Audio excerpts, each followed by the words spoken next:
Document. Part 2. The next morning the station felt different. The air seemed heavier, charged with a mix of excitement and unease. Daniel was already at his workstation when Rachel entered the room, carrying 2 mugs of steaming coffee. Handed one to him without a word. Knowing he'd been up all night poring over the mysterious message they had uncovered.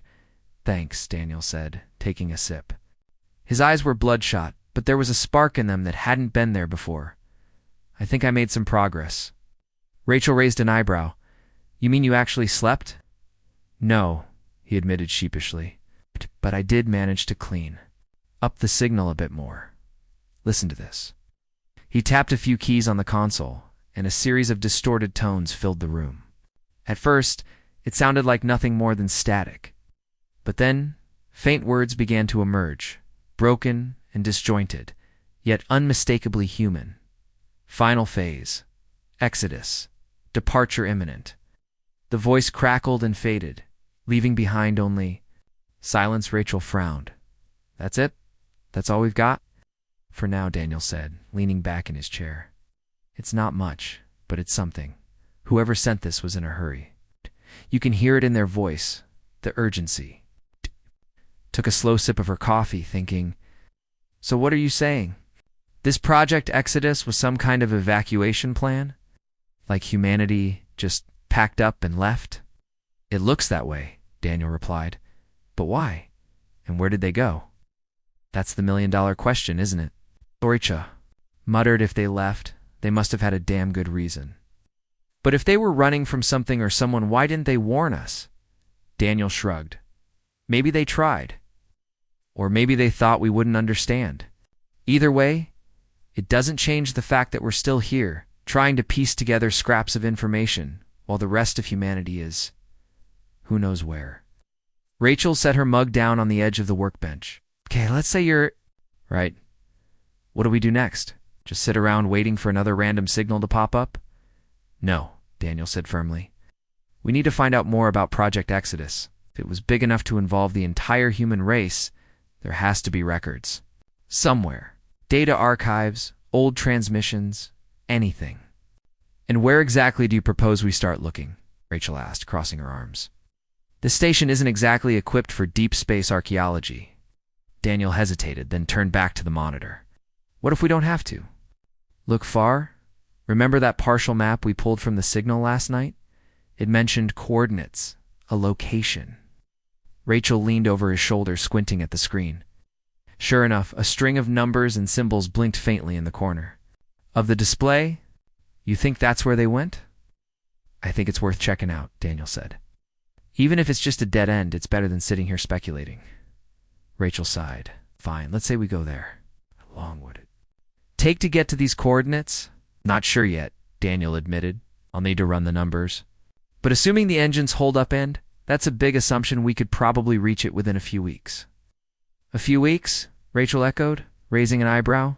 "In case you've forgotten, this station wasn't built for long distance travel. We're lucky if the life support system lasts another month, let alone a journey across the galaxy." "I know," Daniel said, rubbing the back of his neck. "But we don't have a choice. If this is our only lead, we have to follow it." Rachel studied him for a moment, then nodded reluctantly. "All right, I'll prep the ship. But if this turns out to be a wild goose chase, I'm blaming you." Daniel grinned weakly. "Fair enough." Over the next several days, the two of them worked tirelessly to prepare the station's small shuttlecraft for the journey ahead. The vessel, which they affectionately referred to as the Tin Can, was far from ideal for such a mission. Its hull was patched in places, its navigation systems outdated, and its fuel reserves dangerously low. But it was all they had. Rachel spent most of her time crawling through the cramped maintenance tunnels beneath the ship, replacing faulty wiring and reinforcing structural supports. Her hands were perpetually stained with grease, and her face bore smudges of dirt that she didn't bother wiping away. Despite the grueling work, she moved with purpose, determined to ensure the ship was as ready as it could be. Meanwhile, Daniel focused on decoding the rest of the signal, hoping to extract any additional clues that might help them navigate the unknown destination. He also scoured the station's archives for any mention of Project Exodus, though his efforts yielded little more than vague references buried deep within classified files. On the eve of their departure, Rachel joined Daniel. In the control room, where he was once again staring intently at the monitor. "Anything new?" she asked, plopping down into the seat beside him. "Not really," Daniel admitted. "Just the same fragments we've been going over. But I did find something interesting." "What?" He pointed to a line of text on the screen. "This part here, it mentions a planet. New Terra, Rachel repeated, frowning. "Never heard of it." "Neither had I," Daniel said. "But according to this, it was one of the first colonies established outside Earth. Maybe even the last." Rachel leaned forward, intrigued. "So you think that's where we're headed?" "Possibly," Daniel replied. "If humanity was planning a mass exodus, it makes sense they'd use one of their oldest colonies as a staging ground. There might be records, their logs, blueprints, anything that could tell us what happened." Rachel nodded slowly. "It's a long shot, but it's better than nothing. When do we leave?" "First thing tomorrow," Daniel said, assuming everything checks out. The following morning, the station was eerily quiet as Daniel and Rachel boarded the tin can. They brought with them only the essentials: food rations, medical supplies, tools, and a few personal items. Everything else was left behind, including the lingering hope that someone or something might come looking for them. As the shuttle detached from the station and drifted into the void, Daniel glanced back at the fading silhouette of their home for the past decade. For a brief moment, he felt a pang of regret, but it quickly passed. There was no turning back now. "Coordinates locked in," Rachel announced, her hands flying over the controls. "Engines are holding steady. Looks like we're good to go." "And let's do it," Daniel said, gripping the armrests of his seat as the ship's thrusters roared to life. "Here's to finding answers." The tin can surged forward, leaving the dying star and the silent station behind.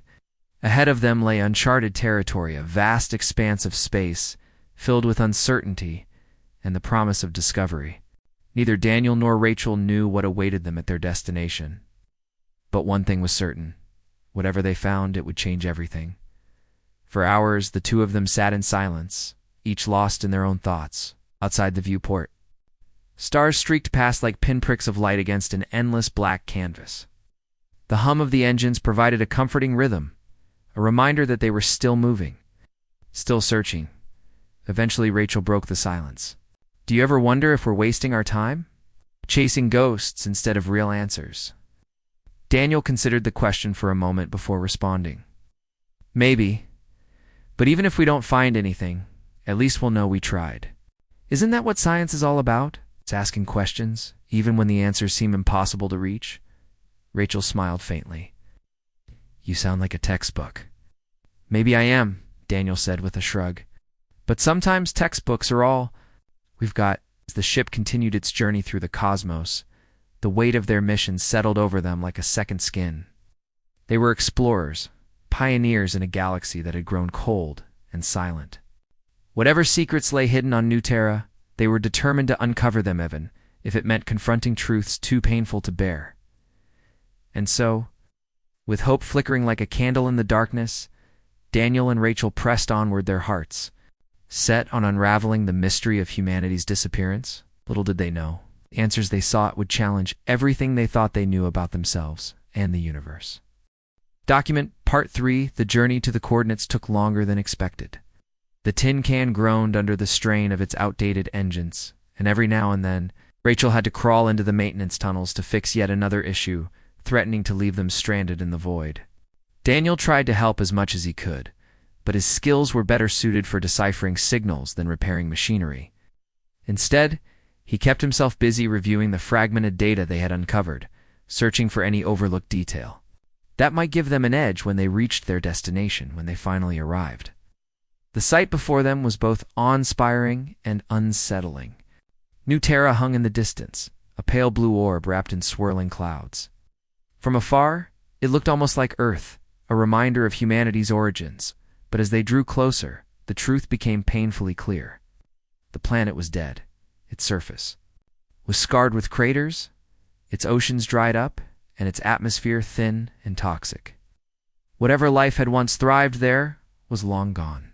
Looks like we're too late. Rachel muttered, her voice heavy with disappointment. She adjusted the controls, guiding the ship into a low orbit around the desolate world. Daniel stared out the viewport, his expression unreadable. Not necessarily. Even if no one's here now, there might still be traces of what happened. Records, ruins, something. Rachel didn't respond immediately. Her eyes scanned the barren landscape below, taking in the skeletal remains of cities swallowed by time and decay. You really think we'll find anything down there? This place looks like it's been abandoned for centuries. We won't. No, until we try, Daniel said firmly. He turned to face her. Are you with me? Rachel hesitated, then nodded. Yeah, let's do it. After suiting up in their protective gear, Daniel and Rachel stepped out of the shuttle and onto the cracked, dusty surface of New Terra. The air was unbreathable, filled with fine particles that clung to their suits like ash. The silence was oppressive. It's broken only by the faint hum of their life support systems and the crunch of their boots against the ground. They made their way toward the nearest structure, a crumbling tower that jutted out of the wasteland like a broken tooth. Up close, the building was even more decrepit than it had appeared from orbit.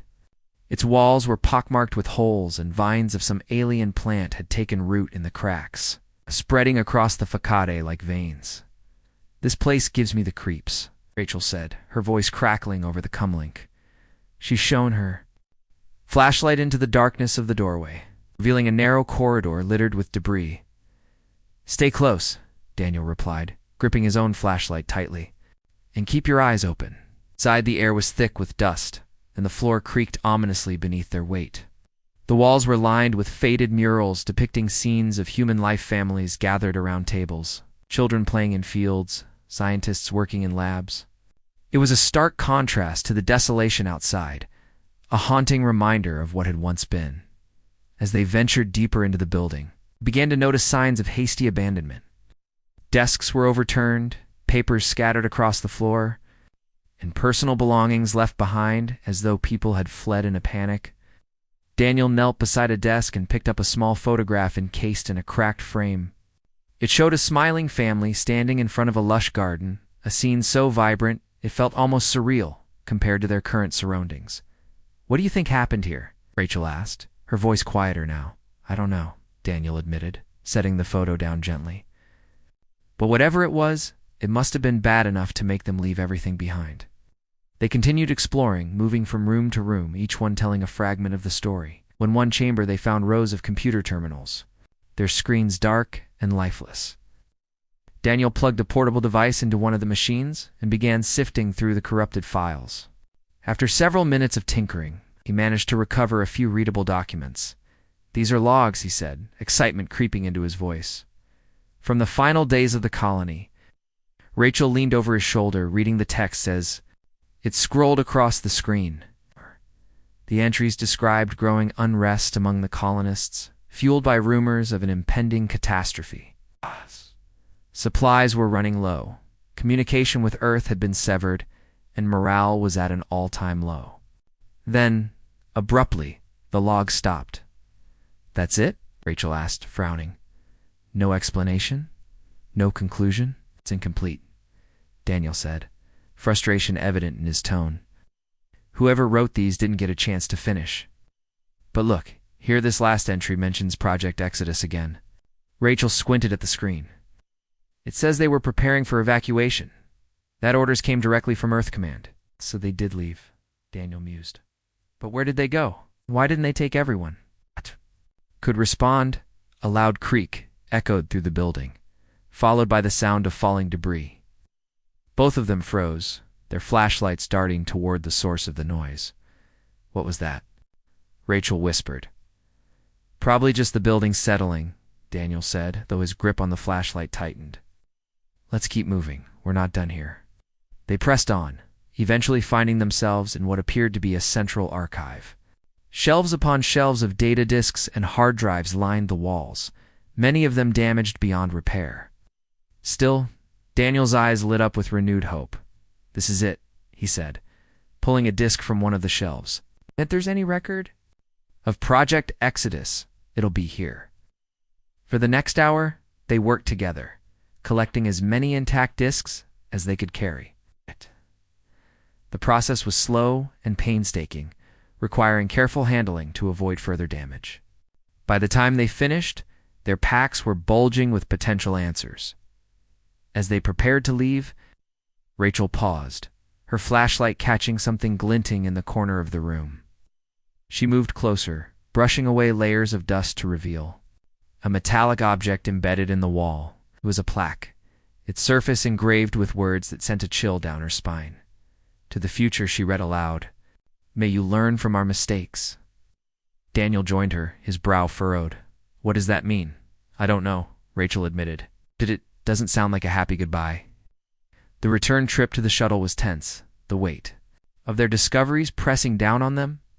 As they climbed aboard and sealed the hatch, Rachel couldn't shake the feeling that they were being watched.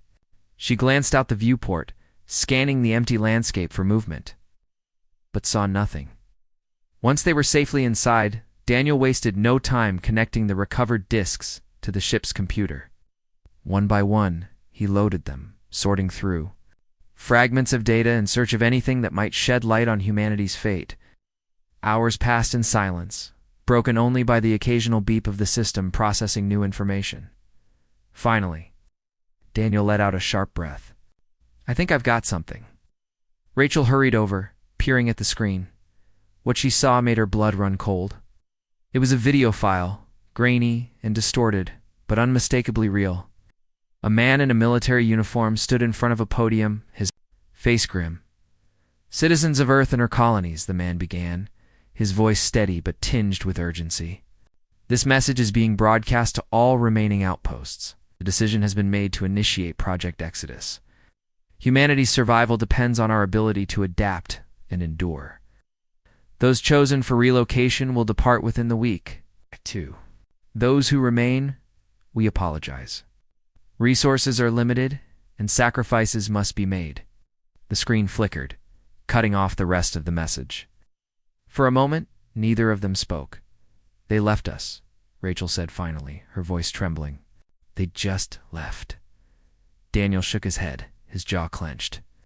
"Not all of us, just the ones they thought wouldn't survive. They abandoned entire colonies, entire worlds." "But why?" Rachel demanded, anger rising in her chest.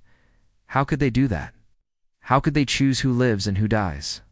"I don't know," Daniel admitted, his voice hollow. "But we need to find out. Because if humanity's future depends on understanding the past, then this is only the beginning." Outside, the winds of New Terra howled like ghosts mourning. Their lost civilization? Inside the shuttle, the two explorers sat in stunned silence, grappling with the enormity of what they had uncovered. The pieces of the puzzle were starting to come together, but the picture they formed was far darker and more complex than either of them had imagined. And somewhere in the depths of space, the galaxy held its breath, waiting to see if humanity would rise again or fade into oblivion. Document Part 4. The shuttle's interior was quiet, save for the faint hum of its systems and the occasional clink of tools as Rachel worked on patching a minor coolant leak. Daniel sat hunched over the console, replaying the fragmented video. Message they had uncovered on New Terra. Each time he watched it, his frustration grew. The man in uniform spoke with authority, but his words were vague, evading the real questions. Why had humanity chosen to flee? What had driven them to abandon entire worlds? And most importantly, where had they gone?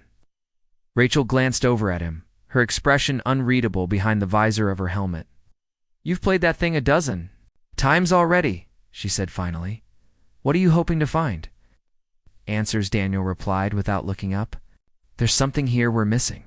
Something important." "You think they left clues?" Rachel asked skeptically. "Like breadcrumbs for us to follow?" "I don't know," Daniel admitted. "But if they went to all this trouble to evacuate, there must have been a reason, a big one." Rachel sighed and leaned back against the wall, crossing her arms. "Maybe we're thinking about this the wrong way. Maybe it wasn't just about survival. Maybe it was fear." "Fear of what?" Daniel asked, turning to face her. "That's the question, isn't it?" Rachel said. "Whatever scared them. Enough to leave entire planets behind, it must have been bad. Really bad." Daniel nodded slowly, his mind racing. If we want to figure out where they went, we need to understand what they were running from. Their next step was clear. Search the recovered data disks for anything that might explain the urgency behind Project Exodus. Over the next several hours, Daniel meticulously sifted through files, piecing together fragments of information, like a jigsaw puzzle. Rachel assisted by organizing the physical disks and cataloging their contents. Though her patience was wearing thin. This is like trying to solve a crossword written in invisible ink. Rachel muttered, tossing another corrupted disk onto the growing pile of failures. We'll find something, Daniel said, more to reassure himself than her. We have to. Finally, after what felt like an eternity, Daniel stumbled upon a file labeled simply Echo. It was encrypted, requiring a complex algorithm to unlock. His fingers flew across the keyboard as he worked to bypass the security measures, his heart pounding with anticipation. When the file finally opened, it contained a series of holographic recordings, personal logs from scientists involved in Project Exodus. The first recording activated automatically, projecting a translucent figure. Into the center of the cabin, the man wore a lab coat, his face lined with exhaustion. He introduced himself as Dr. Marcus Hale, lead researcher on the project. For those who may discover these records. Dr. Hale began, his voice strained. I hope you will understand the gravity of our situation. Humanity stands on the brink of annihilation, not from within, but from without. Daniel and Rachel exchanged a glance, both leaning forward to listen intently. Several years ago, deep space probes detected unusual activity near the galactic rim, Dr. Hale continued. At first, we believed it to be natural phenomena cosmic, storms or stellar anomalies. But further analysis revealed something far more sinister. An alien presence, consciousness older than our civilization, has awakened. Their motives remain unclear, but their power is undeniable. The hologram paused as if the scientists were gathering his thoughts. When he resumed speaking, his tone carried a weight of guilt and regret. We attempted contact, hoping to establish peaceful relations. Instead, we received only silence, or so we thought. Later analysis of the transmissions revealed a warning, though its meaning eluded us until it was too late. They were not hostile. They sought only to warn us. But by then, panic had taken hold. Governments collapsed under the pressure, and hysteria spread like wildfire. Dr. Hale hesitated again, his gaze dropping briefly before meeting the camera once more. Fearing invasion, Earth's leaders made the decision to fleet abandon the galaxy entirely. Colony ships were constructed in secret, carrying only a fraction of humanity to safety. Those left behind, I am sorry, did what we could. But resources were scarce, and time was short. The recording ended abruptly, leaving the cabin in stunned silence. Daniel stared at the empty space where the hologram had been, his mind struggling to process what he had just heard. So, that's it, Rachel said softly. They weren't running from the aliens. They were running because of them. But why? Daniel asked, shaking his head. Why would anyone leave based on a warning they didn't even understand? Replied, Isn't that what people do when they don't know what else to do?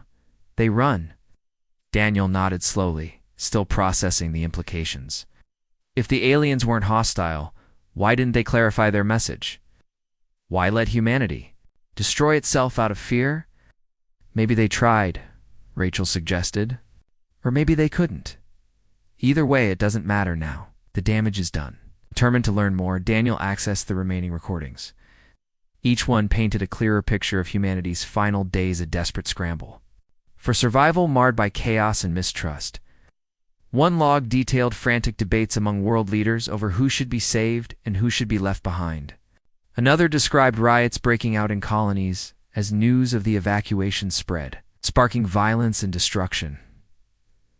The last recording came from a woman named Dr. Alina Vega, a biologist who had stayed behind to document the aftermath. Her voice trembled with emotion as she spoke. To whoever finds this, Dr. Vega began, tears glistening in her eyes. Know that we did not go quietly.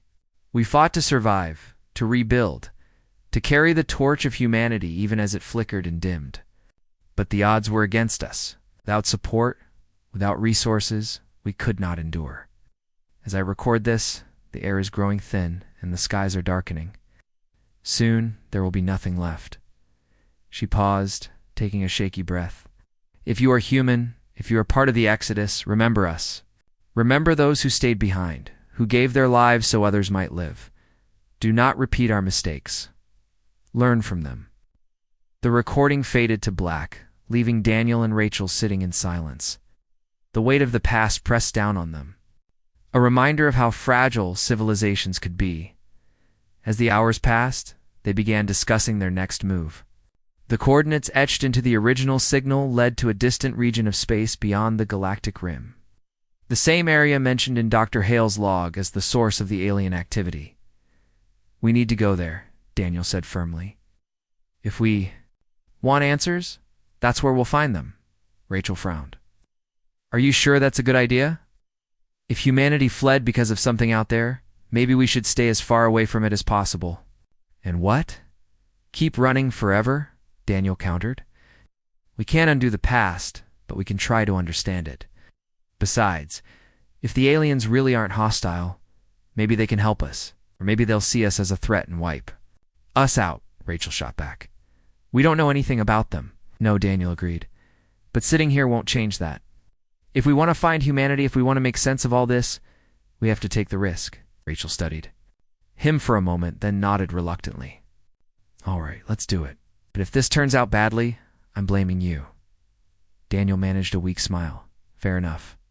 With their course set, the tin cans surged forward once more, leaving the ruins of New Terra behind. Ahead of them lay uncharted territory, a vast expanse of stars and shadows where the fate of humanity hung in the balance. Neither Daniel nor Rachel knew what awaited them at their destination. But one thing was certain. Whatever they found, it would shape the future of their species, and perhaps the galaxy itself.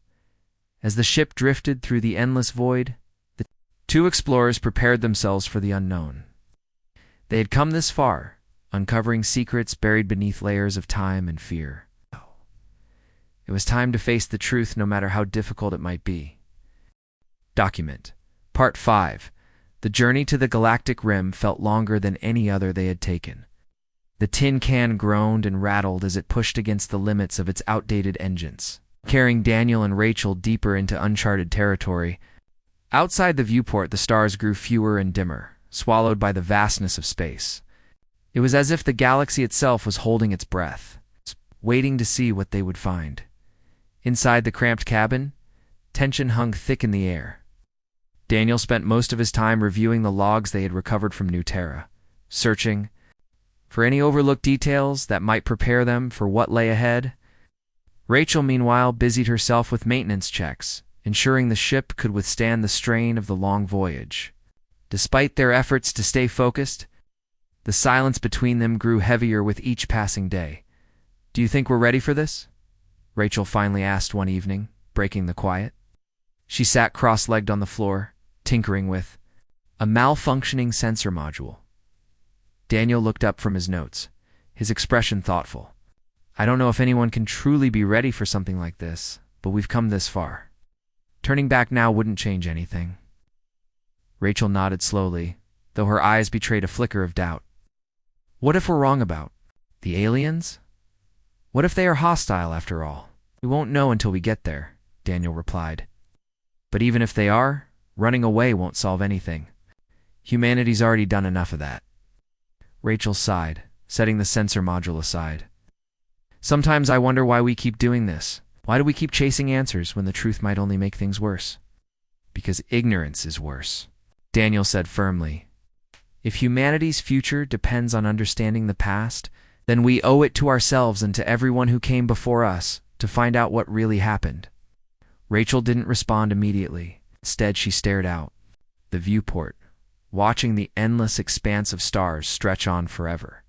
For a moment, she allowed herself to imagine what it must have been like for the colonists on New Terra watching as their world crumbled around them, knowing they had been abandoned by those they trusted most. The thought sent a chill down her spine. Several days later, the ship's sensors began picking up strange readings.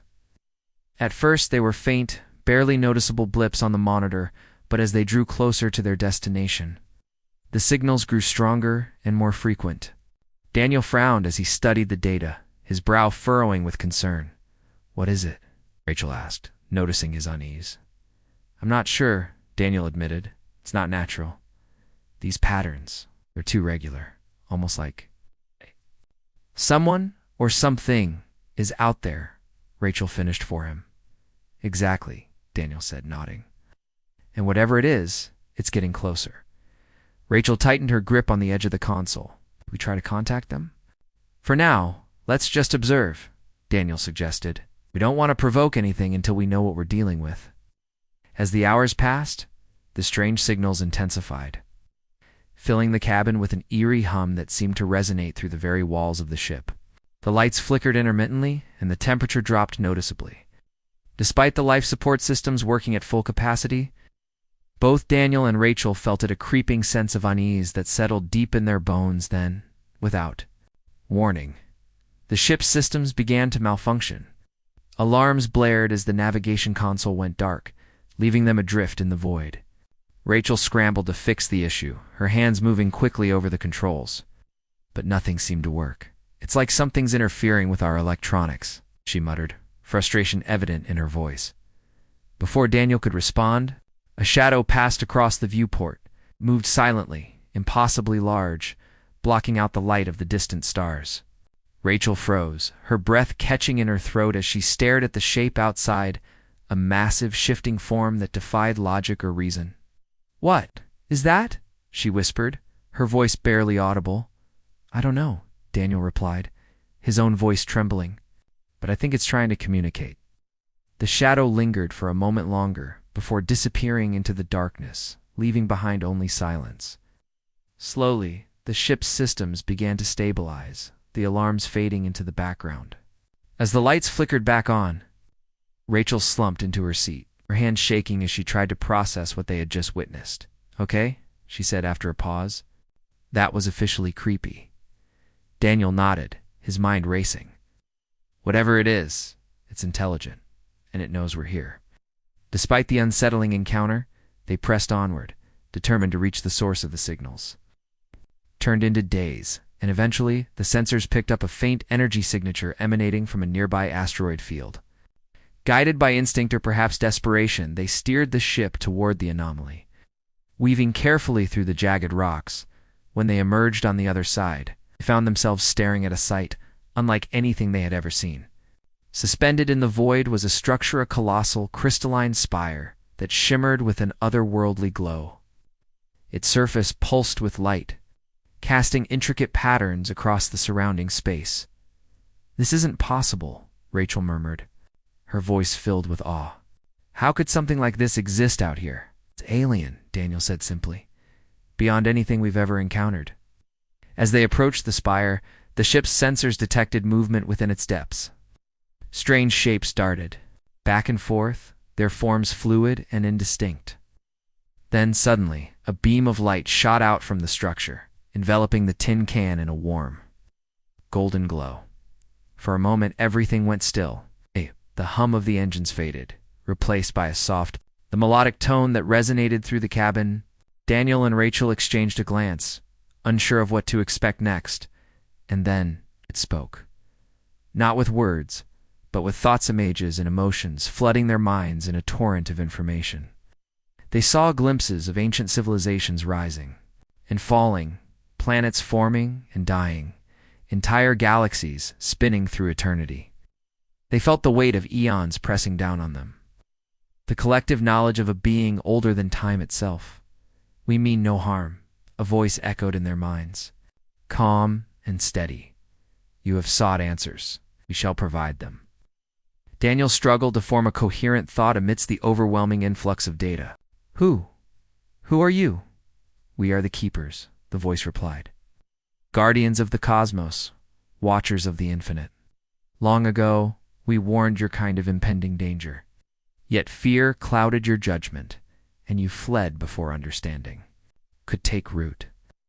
Rachel's mind reeled as memories not her own, but shared by the entity, flooded her consciousness. She saw humanity's leaders misinterpreting the warning, seeing hostility where none existed. She saw colony ships launching into the void, leaving behind worlds they believed lost.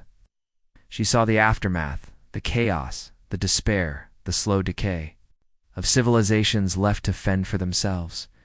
"You tried to help us," Daniel said, his voice trembling, "but we misunderstood." "Yes," the Keeper confirmed. "Species chose flight over comprehension, division over unity. In doing so, you sowed the seeds of your own downfall." The weight of the revelation hit them both like a tidal wave. Humanity's greatest failure had not been external, it had been internal. Fear and mistrust had driven them to abandon their homes, their people, their future. "What happens now?" Rachel asked, her voice barely above a whisper. "Is it too late for us?" The Keeper paused, its presence radiating a mixture of sorrow and hope. "It is never too late to learn, to grow. Your journey has brought you here, to the threshold of understanding. Whether you choose to embrace it is yours to decide." Before either of them could respond, the golden light faded, and the spire receded into the distance, vanishing as quickly as it had appeared. The tin can drifted silently in the void, its occupants left to grapple with the enormity of what they had experienced. Back inside the cabin, Daniel and Rachel sat in stunned silence, the echoes of the Keeper's words lingering in their minds. The answers they had sought were no longer abstract concepts. They were truths etched into their very souls. "What do we do now?" Rachel asked finally, her voice heavy with uncertainty. "We keep going," Daniel replied, his gaze fixed on the empty space where the spire had been. "We find humanity. We tell them what we've learned. And maybe, just maybe, we give them a chance to start over." Rachel nodded slowly, a spark of determination returning to her eyes. "Then let's get to work. We've got a galaxy to save." Document Part 6, The Encounter with the Keeper, left Daniel and Rachel shaken but resolute. The weight of what they had learned pressed heavily on their shoulders, but it also ignited a sense of purpose neither had felt before. They were no longer just explorers chasing fragments of humanity's past. They were messengers carrying a truth that could change everything. As the tin can drifted silently through the void, its systems slowly recovering from the alien interference, Daniel sat at the console, reviewing the data they had collected during their brief interaction with the Keeper. The crystalline spire had transmitted vast amounts of information directly into their minds, but much of it was abstract images, emotions, and concepts that defied easy interpretation. Still, one thing was clear: humanity's survival depended on understanding the greater threat looming beyond the galactic rim. Rachel joined him after finishing another round of system checks, her face pale but determined. "Any luck making sense of all this?" she asked, gesturing to the glowing screen. "Some," Daniel replied, rubbing his temples. "It's like trying to piece together a dream. I can see glimpses of patterns, but the details are fuzzy." "That's comforting," Rachel muttered, pulling up a chair beside him. "Do we at least know what this greater threat is?" Daniel hesitated, scrolling through the fragmented data. "From what I can tell, it's something mechanical, a swarm, or maybe an army. The Keeper called it the Devourers." "Devourers," Rachel echoed, frowning. "Sounds ominous." "It is," Daniel said grimly. "According to the Keeper, they're consuming entire star systems, stripping them bare and leaving nothing behind. And they're moving closer to the galaxy." Rachel leaned back in her seat, her expression darkening. "So humanity didn't just flee from fear of the aliens, they fled because of this swarm, because they thought the aliens were part of it." "Looks that way," Daniel admitted. "Right. But the Keeper made it clear the Devourers aren't connected to them. If anything, the Keeper tried to warn us about them." Rachel shook her head, frustration creeping into her voice. "So we ran from the wrong enemy. Great, just great." Daniel sighed, leaning forward to study the monitor again. "Maybe, but blaming ourselves or our ancestors won't help now. What matters is figuring out where humanity went and warning them before the Devourers catch up." "And how do you propose we do that?" Rachel asked.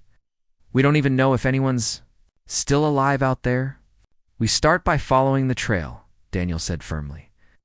"Project Exodus wasn't random. Must have had a destination in mind. Somewhere safer, at least safer than here. Rachel raised an eyebrow. And where exactly would that be? The edge of the universe. Possibly, Daniel replied. Or maybe somewhere hidden. A place the devourers wouldn't find easily. Rachel crossed her arms, considering his words. Even if we find them, how do we convince them to? Listen, last time someone tried to warn humanity, they panicked and abandoned half the galaxy. That's why we need proof, Daniel said. Something undeniable. Something that shows them the Keeper was telling the truth and that the devourers are real. Over the next several hours, they worked together to analyze the data transmitted by the Keeper. It was a painstaking process, requiring both patience and creativity. The information was layered and complex, filled with symbols and sequences that seemed almost alien in their design. But gradually, patterns began to emerge. One sequence in particular caught Daniel's attention: a series of coordinates. Embedded within the transmission, unlike the ones they had followed to reach the Keeper, these pointed toward a distant region of space far beyond the galactic rim. This has to be it, Daniel said, excitement creeping into his voice.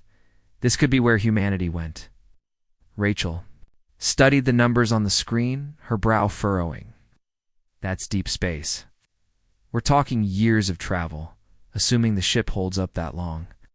We don't have a choice, Daniel replied. If this is our only lead, we have to take it. Rachel nodded reluctantly. All right, let's prep the ship. But if this turns out to be another dead end, I'm holding you personally responsible for every malfunction along the way. Daniel grinned weakly. Fair enough. The journey to the new coordinates was long and grueling. The tin can groaned under the strain of its outdated engines, and supplies dwindled faster than either of them had anticipated. Days blurred into weeks, and the endless expanse of stars outside the viewport became almost hypnotic in its monotony. Despite the challenges, Daniel and Rachel kept their spirits alive by focusing on the mission ahead. They spent their downtime discussing strategies for contacting humanity. If they ever found them, in debating how best to present the evidence they had gathered. Both knew that convincing an entire civilization to trust them would be no easy task, especially given humanity's history of mistrust and panic. You realize we're probably walking into a hornet's nest, right? Rachel said one evening as they shared a meal of rehydrated rations. Even if we find them, they might not believe us. Worse, they might think we're lying to manipulate them. I know, Daniel admitted, but we have to try. If we don't, who will? Rachel sighed, poking at her food with a fork. Sometimes I wonder if we're doing the right thing. What if finding humanity doesn't fix anything? What if they've already moved on without us? Then at least we'll know, Daniel said simply. And maybe, just maybe, we'll give them a chance to make things right. Finally, after what felt like an eternity, the sensors picked up signs of artificial structures in the distance. At first, they were faint, barely detectable blips on the radar, but as they drew closer, the outlines of massive ships came into view. Dozens of them, perhaps hundreds, drifting silently in formation, like ghostly sentinels. What is this place? Rachel whispered, her voice filled with awe. I think it's a colony fleet, Daniel replied, his eyes wide with wonder. They must have built these ships to carry survivors to a new home. As they approached, the scale of the operation became apparent. The vessels ranged in size from small freighters to colossal carriers capable of housing thousands. Bore the scars of long journeys, patches of exposed metal, scorch marks from micrometeorite impacts, and faded insignias hinting at Earth's former nations. They really did it, Rachel murmured. They escaped. But at what cost? Daniel asked quietly. How many worlds did they leave behind? How many lives? Rachel didn't respond immediately. Instead, she stared out the viewport, watching as the fleet loomed larger with each passing moment. For the first time in months, hope flickered in her chest, a fragile flame. But a flame nonetheless. Contacting the fleet proved more difficult than expected. Their initial attempts to hail the ships went unanswered, and when they finally received a response, it was cautious and guarded. This is Captain Elena Vasquez of the colony vessel Horizon. Stern voice crackled over the comlink. Identify yourselves. This is Daniel Carter and Rachel Monroe, Daniel replied, his voice steady, despite the knot of nerves in his stomach. We've been searching for humanity for months. We need to speak with your leaders. It's urgent. There was a long pause before the captain responded. You're alone? No ship? No reinforcements? Yes, Rachel interjected. Just us. But we have information. Important information that could affect the future of everyone here. Another pause. Longer this time. Then, dock at Base 7. You'll be escorted to the command center. Do not attempt to deviate from the assigned route. Daniel exchanged a glance with Rachel as the transmission ended. Well, that was friendly. Let's just hope they're in a better mood once we explain why we're here, Rachel muttered, guiding the ship toward the designated docking bay. When they disembarked, they were met by a group of armed guards clad in sleek utilitarian armor.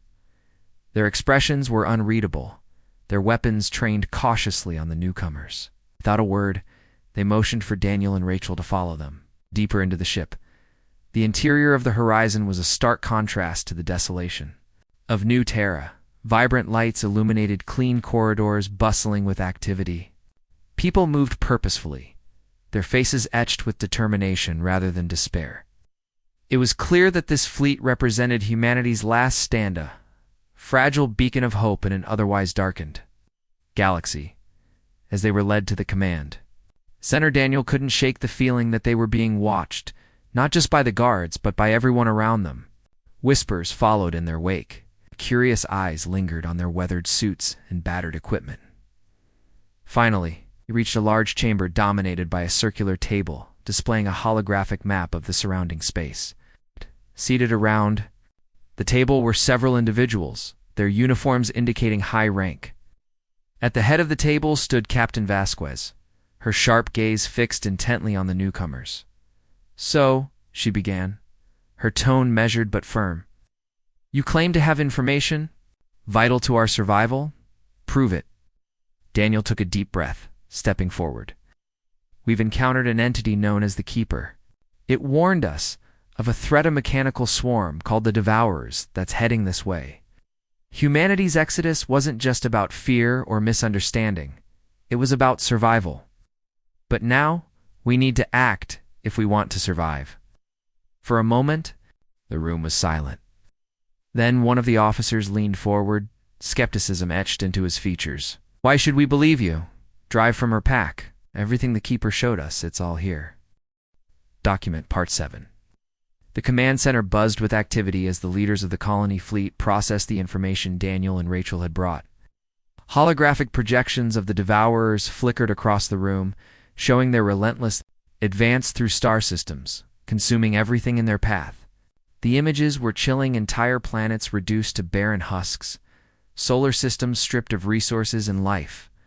It was a threat unlike anything humanity had ever faced.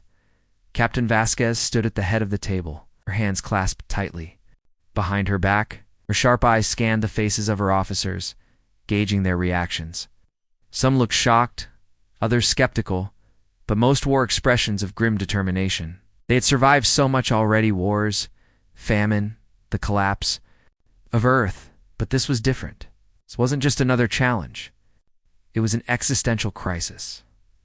All right, Vasquez said finally, breaking the tense silence. Let's assume for a moment that this is real. What do we know about these Devourers? They're not alive, Daniel began, stepping closer. To the hologram, at least. Not in the way we think of life. They're machines, automated constructs designed to harvest resources. The Keeper told us they don't have motives or emotions. They just move forward, consuming everything.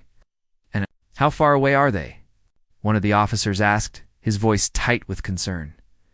Based on the data we received, they're still on the other side of the galactic rim, Daniel replied. But they're moving fast. If we don't act soon, they'll reach us before we can prepare, Rachel chimed in, her tone steady but urgent. We don't have time to debate whether this is true or not. If there's even a chance it is, we need to start planning now. This isn't just about Usits, about everyone here. Vasquez nodded slowly, her gaze lingering on the hologram. All right, let's say we believe you. What do you suggest we do? Daniel hesitated, glancing at Rachel before answering. We need to fortify our defenses. Strengthen the fleet, build barriers around key ships, and develop weapons capable of stopping or at least slowing the Devourers. But more importantly, we need to find a way to warn any human colonies still scattered across the galaxy. We can unite what's left of humanity, we might stand a chance. The room fell silent again, the weight of Daniel's words sinking in. Unity had always been humanity's greatest weakness, and its greatest hope. The question was whether they could overcome centuries of division and fear in time to face this new threat. Over the next several days, Daniel and Rachel worked closely with the fleet's scientists and engineers to analyze the data they had recovered from the Keeper. Every piece of information was scrutinized, every detail dissected in search of weaknesses or vulnerabilities in the Devourer's design. Progress was slow, hindered by outdated technology and limited resources, but the urgency of the situation drove them forward. Meanwhile, Captain Vasquez convened emergency meetings with the leaders of the other ships in the fleet. These discussions were often heated, with arguments breaking out over strategy and resource allocation. Some captains wanted to focus solely on defense, while others advocated for launching preemptive strikes against the Devourers. Tensions ran high, but Vasquez maintained order, reminding everyone that survival depended on cooperation.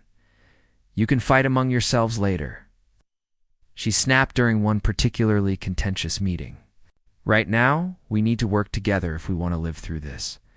Her words resonated, and gradually, a plan began to take shape. The fleet would split into two groups, one tasked with reinforcing the existing ships and preparing for battle, the other sent on scouting missions to locate and warn any remaining human colonies. It was a risky strategy, stretching their already limited resources thin. But it was the best option they had. As the preparations continued, Daniel and Rachel found themselves drawn into the heart of the operation. Their knowledge of the Devourers made them invaluable assets, and they were frequently called upon to consult with engineers, strategists, and even diplomats working to rally support for the cause. Despite the long hours and mounting pressure, they felt a sense of purpose they hadn't experienced in years. One evening, as they sat in the cramped quarters assigned to them aboard the Horizon, Rachel leaned back in her chair and let out a weary sigh. "Do you ever wonder if we're doing enough? If all this will actually make a difference?" Daniel looked up from the tablet he was reviewing, his expression thoughtful. "I think about it all the time. But I also know we're doing more than anyone else has. If we can give humanity a fighting chance, even a small one, then it's worth it." Rachel nodded slowly, though her eyes betrayed a flicker of doubt. "What if it's not enough? What if the Devourers are too powerful, too fast, and we'll figure something else out?" Daniel said firmly. "We've come this far because we refuse to give up. Can't start now," Rachel managed. A faint smile. "You always did have a way of making me feel better. Someone has to." Daniel replied with a grin. "Besides, we've got each other. It's got to count for something." Their optimism was tested when the first reports of Devourer activity reached the fleet. Scouting teams sent to nearby star systems returned with harrowing tales of destruction, planets reduced to ash, entire ecosystems wiped out in a matter of days. The Devourers were closer than anyone had anticipated, and their speed was alarming. "We underestimated them," Vasquez admitted during an emergency briefing. "They're faster and more efficient than we thought. At this rate, they'll be here sooner than expected." The news sent shockwaves through the fleet, reigniting fears that had been simmering beneath the surface. Some began questioning whether staying together was the right decision, suggesting that splitting up might increase their chances of survival.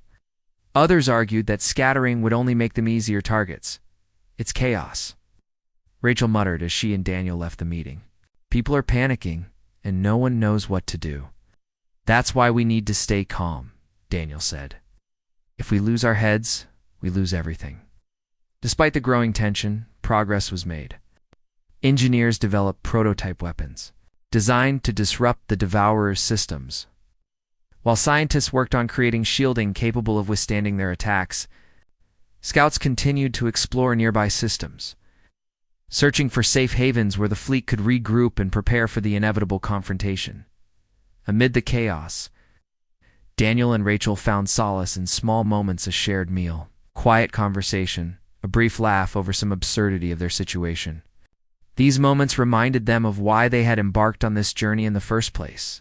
Not just to survive, but to preserve the spark of hope that defined humanity. One night, as they stood on the observation deck of the horizon, gazing out at the endless expanse of stars, Rachel spoke softly.